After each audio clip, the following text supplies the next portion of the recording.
মা আমিনার ঘরে এসেছে, কোনো পিতার সান্নিধ্যে তার কিন্তু জন্ম হয় নাই। কারণ যখন মহা আত্মা আমাদের এই ধরাধামে জন্মগ্রহণ করে, তার আবির্ভাব হয়, কিন্তু জন্ম কখনো সম্ভব নয়। তাই শুধুমাত্র মা আমিনার কোল আলো করে নবীজি এসেছিলেন আমাদেরকে সত্যের পথ দেখাতে। কিন্তু আমরা মানুষ হয়ে জন্মগ্রহণ করে সেই পথ, খুব কম মানুষ সেই পথ দিয়ে হেঁটে চলেছি। সারা জীবন লোভ, মায়া, মমতা, পাপ কার্যে নিজেকে বিলীন করে রাখি। কিন্তু তিনি আমাদের যে দীক্ষা দিয়ে গেছেন, যে শিক্ষা দিয়ে গেছেন, সেটা আমরা কেউ স্মরণ করি না। তাই যদি মানুষ হয়ে নিজের জীবনটাকে সার্থক করা যায়, তাহলে তার দেখানোর পথে আমাদের চলতে হবে। তাই মহাজন কি বললেন,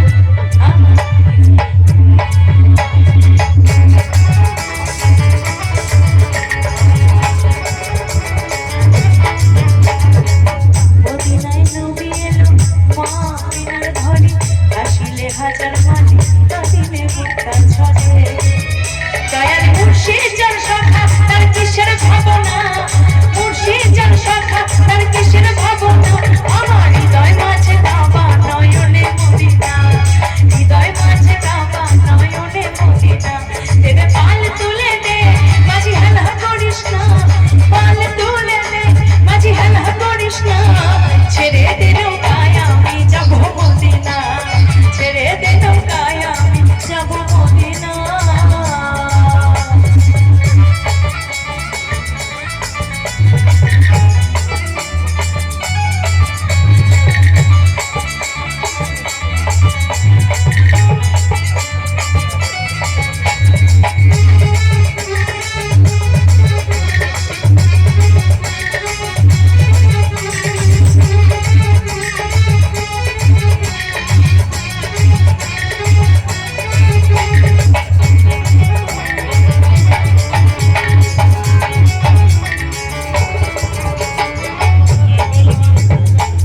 এই নূরের রোশনীতে দুনিয়া গেছে ভরে, সে নূরের বাতি জ্বলে মদিনার ঘরে ঘরে,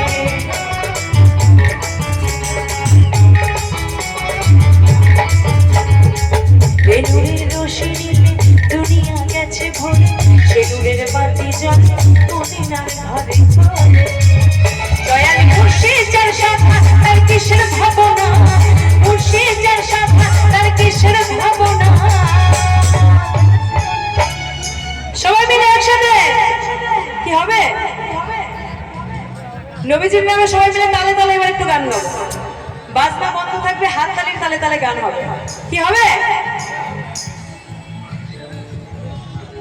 সবাই একসাথে, দয়াল মুর্শিদ যার শাখা তার কিসের ভাবনা।